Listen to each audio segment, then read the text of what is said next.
Mummy papa का ध्यान रखना और मैं मर रहा हूँ। उसने कहा आज जब पूरी निराश समझेगा एक फॉर्चूनर में आ जाओगे। पत्नी मेरे साथ पहली बार सिर्फ इस महिला के लिए मेरा इसके संकट के सामने इसकी सरकार को बचाया। तो मुख्यमंत्री का गला यहाँ से फंस गया था। उस दिन मुख्यमंत्री ने कहा तेरे को तो हॉलीवुड में होना चाहिए। मुझे कुर्सी विधानसभा के अंदर अशोक गहलोत की मेहरबानी से नहीं मिली थी। मुझे कुर्सी वसुंधरा की मेहरबानी से नहीं, मुझे परवाटी सीमाएं नहीं होती, विधानसभा की पाबंदी नहीं होती तो मन कर रहा था सटीक मारूं उसके मुंह पर, उसका मुंह नोच लूं।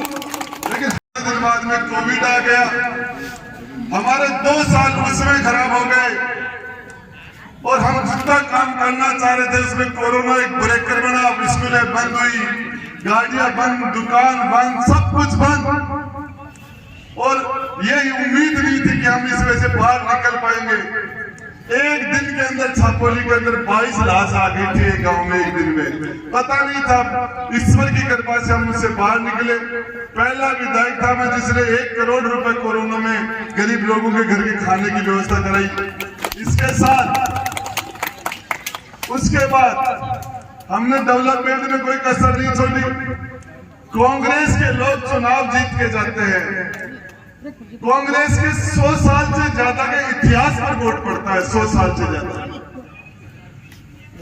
गांधी नेहरू के नाम पर, मौलाना आजाद, सरदार पटेल, 100 से ज्यादा साल का हिस्ट्री है, उस पर वोट पड़ता है।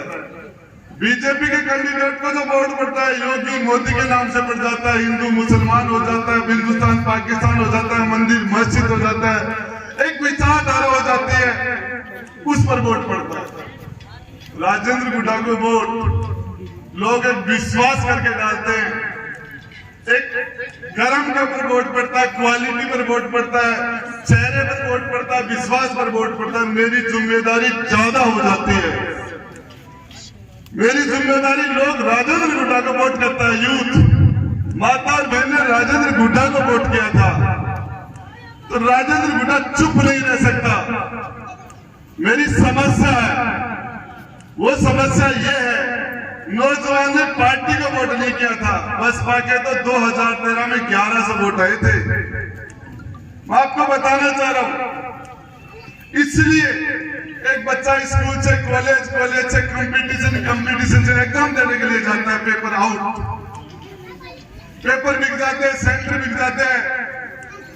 आप सोच सकते हो मेरे छापोली गांव के अंदर ग्रामीण समाज का एक बच्चा आर्थिक तंगी से रिंग्स के सामने, रेल के ट्रेन के सामने खड़ा हो गया। सामने से ट्रेन आई थी, अपने भाई को फोन किया, बोले मैं मर रहा हूं, ट्रेन सामने से आ रही है और मेरे मरने का टाइम भी मुश्किल से मेरे पास 30 सेकंड है, तू मम्मी पापा का ध्यान रखना और मैं मर रहा हूं। उसने कहा मत मार, इतनी देर में ट्रेन की सीटी बजती है, बच्चा कट जाता है। ये हमारे नौजवान की हालत हो रही है, पंखे के लटक जाते हैं, फांसी के फंदे के झूल जाते हैं। आज सबसे ज्यादा बुरी हालत है नौजवान की है, सिर्फ इसलिए पेपर घर वाले खर्चा लगाते हैं, मेहनत करते हैं, खर्चा करते हैं, पढ़ाते हैं और बच्चा जब तैयारी करता है 2 साल रात दिन पेपर आउट हो जाता है। 215 थानेदार बने, एक गांव से 100 थानेदार। जालोर का एक गांव सेंटर में 200 थानेदार, पूरे राजस्थान में 15 थानेदार, सेंटर बिक गया। बाकी तैयारी करने वाले क्या करें? सारे घर वाले सोचते हमारा बच्चा पढ़ेगा, लिखेगा, अफसर बनेगा, सरकार की नौकरी लगेगी, हमारे परिवार में मजबूती आएगी सामाजिक रूप से, आर्थिक रूप से। और होता है बच्चे इंटरव्यू में जाते हैं आरपीएससी में, इंटरव्यू के अंदर मुख्यमंत्री के घर से लिस्ट चली जाती है, इनको पास करना है। काबिल बच्चे रह जाते हैं। मेहनत करने वाला गरीब का बच्चा होशियार था, मेहनत की क्वालिटी थी, लेकिन उसके पास जैक नहीं था, इसलिए वो फेल हो गया। ये जिम्मेदारी किसकी है? ये जो आरपीएससी को कौन बनाता है? ये बेड़ागर्क किसने कर रखा है? आरपीएससी के मेंबर का चुनाव नहीं होता, कंपटीशन नहीं होता, मुख्यमंत्री के साइन से आरपीएससी का मेंबर बन जाता है। आरपीएससी का चेयरमैन मुख्यमंत्री के साइन से बन जाता है। और वहां जाके एक आरपीएससी का मेंबर पेपर बेचता हुआ पकड़ा जाता है। कटारा पकड़ा गया, जेल गया। कटारा ने किसको बनाया उससे कोई पूछा नहीं जाता कि तूने ऐसे निकम्मे चोर को क्यों बना दिया, कोई नहीं पूछता। और आज इसलिए मैंने कहा था 18 से 36 साल का नौजवान डबल डस्ट के बैग के पीछे लटका के जयपुर की सड़कों पर घूम रहा था। आज ये पूरी निराश समझेगा, एक फॉर्चूनर में आ जाओगे, इसके साथ न्याय नहीं करोगे, फॉर्चूनर में आ जाओगे। ठीक इसी तरीके से माता और बहन ने एक आशीर्वाद दिया था मुझे, जिस जगह नारी की पूजा होती है वहां देवताओं का निवास होता है, फरिश्ते रहते हैं वहां। मैं बताना चाह रहा हूं, राजेंद्र गुड्डा को माता और बहन ने विश्वास के साथ राजस्थान की पंचायत में सबसे विधानसभा में बैठाया था। आज राजस्थान महिलाओं के प्रति दुष्कर्म में हिंदुस्तान में नंबर 1 पर आ गया, पहले मैदान पर आ गया। डूब मरने की बात है, शर्म की बात है। आपको मैं बताना चाह रहा हूं, उत्तर प्रदेश की जनसंख्या 25 करोड़ है, राजस्थान की जनसंख्या 7.5 करोड़ है। उत्तर प्रदेश से भी हम महिलाओं के प्रति दुष्कर्म में, अत्याचार में उत्तर प्रदेश से आगे निकल गए, उसको पीछे छोड़ दिया हमने।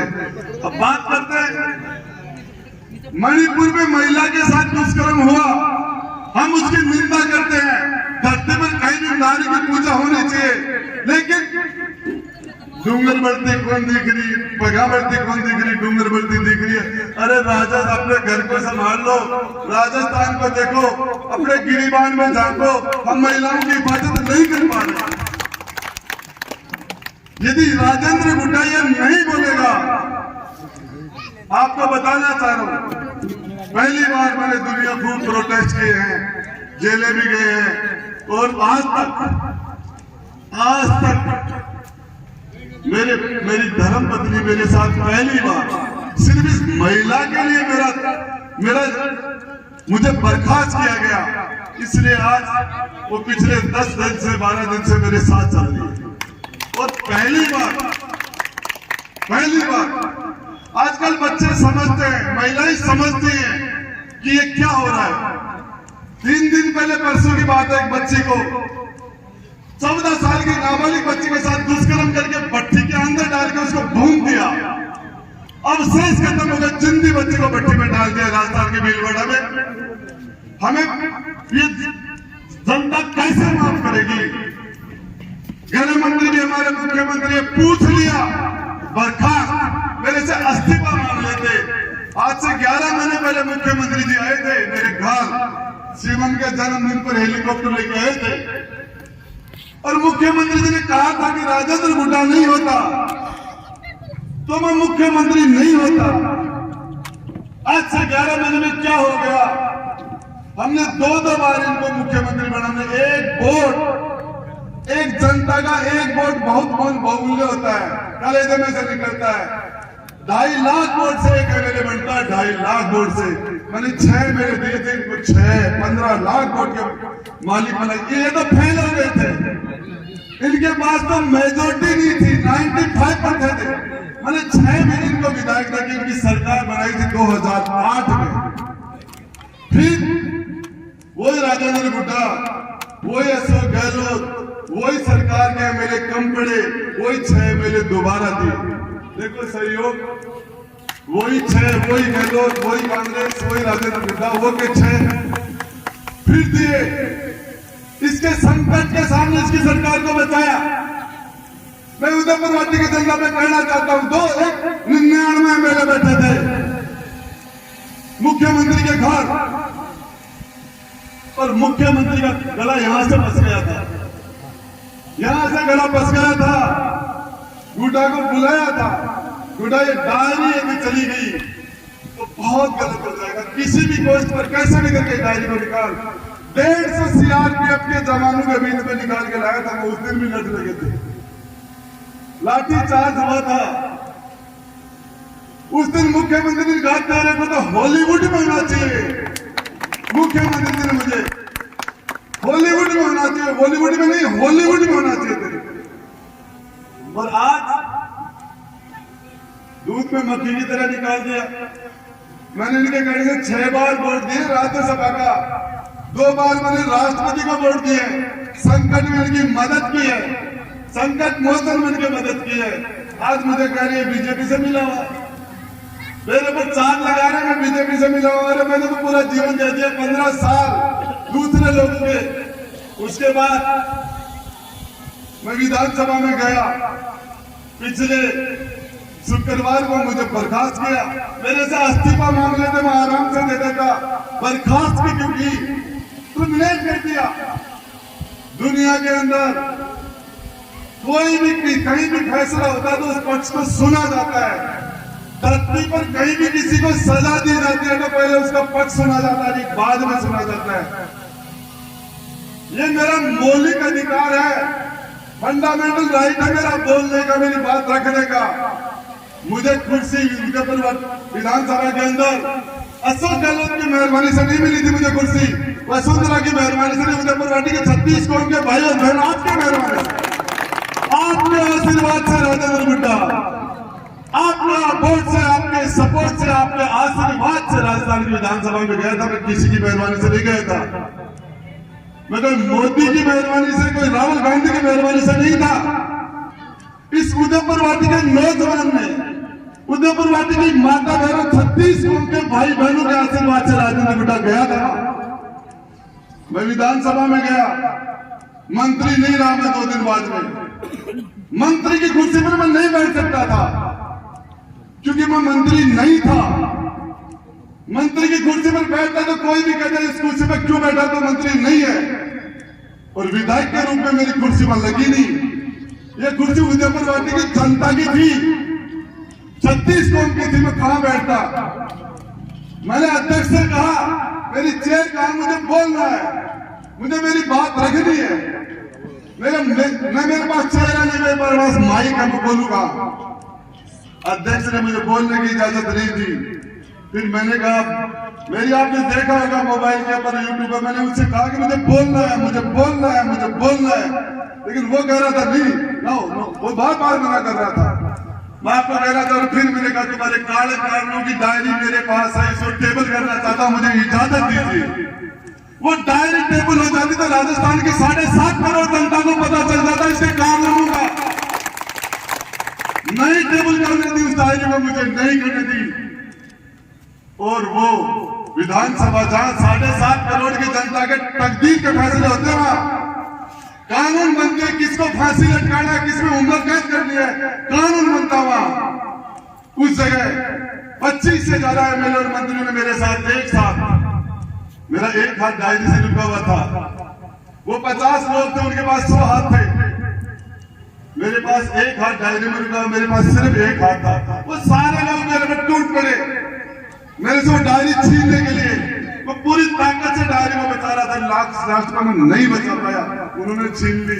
विधानसभा में सस्पेंड उनको करना चाहिए था जिन्होंने मेरी डायरी छीनी, मेरी डायरी छीनी। और मुझे विधानसभा में लास्ट टाइम में, मेरी 5 साल का सेकंड लास्ट दिन था, हमारी विधानसभा में विदाई का सेकंड लास्ट दिन था। उस दिन मुझे विधानसभा से भी सस्पेंड कर दिया गया, और 2 तारीख की विधानसभा है, उस दिन के लिए भी मुझे सस्पेंड कर दिया। सब लोगों की फोटो होती है, जिंदगी भर की यादाश्त होती है कि हम 15 विधानसभा में ये लोग हमारे साथ थे। सामूहिक फोटो होता है, उसमें राजेंद्र गुड्डा नहीं है। मुझे कहते गलती मान ले, कौन सी गलती की है मैंने, कौन सा पाप किया मैंने किस चीज का? अब लोग कह रहे हैं अशोक गहलोत ने धारीवाल कहता है।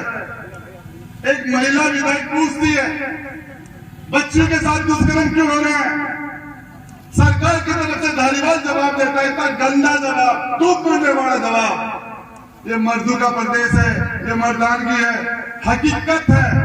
यदि सीमाएं नहीं होती, विधानसभा की पाबंदी नहीं होती, तो मन कर रहा था सटीक मारूं उसके मुंह पर, उसका मुंह नोच लूं। लेकिन हाउस के अंदर विधानसभा नियम कानून कायदों से चलता है। राजेंद्र गुड्डा, व्यक्तिगत रूप से आपका नाम बदनाम नहीं हो जाए, वो ये नहीं कहते कि उदयपुर वाटी के विधायक ने इस तरीके से विधानसभा में नियमों को तोड़ा। हकीकत मुंह नोचना था ना उसका। यदि आपकी बदनामी आपकी नहीं होती तो राजेंद्र गुड्डा का अपमान हो जाता तो कोई दिक्कत नहीं थी। अपमान उदयपुर वाटी के 36 कौम का हुआ है। राजेंद्र गुड्डा उदयपुर वाटी में राजस्थान की विधानसभा में आपका चेहरा है। मैं आपको रिप्रेजेंट करता हूं, आपका प्रतिनिधि हुआ। पक्ष होता है विपक्षों में पूरी 2.5 लाख 5 लाख जनता को रिप्रेजेंट करता हूं राजस्थान की विधानसभा में। और मेरा अपमान होता तो राजेंद्र गुड्डा घर बैठ जाता। अपमान उदयपुर वाटी की जनता का किया है। मुझे कह रहे प्रभारी मंत्री रंधावा कह रहा राजेंद्र गुड्डा माफी मांग ले। किस चीज की माफी मांग लूं मैं? कौन सा मैंने पाप किया है? मैं बताना चाह रहा हूं आपसे 100 बार माफी मांगूंगा। आपने मुझे पैदा किया उदयपुर राजस्थान की मेरी खाल की जुत्ती बना के पैदा तो आपका एहसान नहीं उतार सकता। एक एक आदमी का मेरे ऊपर एहसान है। एक एक बच्चे रात दिन भाग रहे हैं मेरे साथ। आप सोच नहीं सकते जो बच्चे अपने घर में उठ के पानी नहीं पीते वो ऊंट गाड़े पर 10-10, 20-20, 25-25 पैदल किलोमीटर चल रहे हैं। ये मैं आपको बताना चाह रहा हूं। मुझे इसी उदयपुर वाटी में वसुंधरा के राज में मुझे 38 दिन तक जेल में डाला था एक झूठे मुकदमे में। बागोला के अंदर मैंने रास्ता जाम कर दिया। शीतला माता वहां रास्ता है ही नहीं। एक बस आती है, कौन सा ट्रैफिक है वहां? शीतला माता के रोड के अंदर कौन सा ट्रैफिक है? एक बच्चे का एक्सीडेंट हुआ था, 2 घंटे तक पुलिस नहीं गई थी। जयपुर से हम आ गए थे, हमने आगे उस बच्चे को उठाया, तड़प तड़प के मर गया। मैंने तो इतना ही कहा टाइम भी इसको हॉस्पिटल पहुंचा देता। अपने माता पिता की इकलौती संतान है, हो सकता है बच जाता है बच्चा। आपको बताना चाह रहा हूँ झूठा मुकदमा लगा के मुझे 38 दिन जेल में डाला। राजेंद्र गुड्डा तो जेल से आके बाद फिर खड़ा है आपके सामने। वसुंधरा के समाचार सदा सदा के लिए समाप्त हो गए, सदा सदा के लिए समाप्त हो गए। जोधपुर में मुकदमा पिपाड़ का मुलजिम गिरफ्तार हो गए।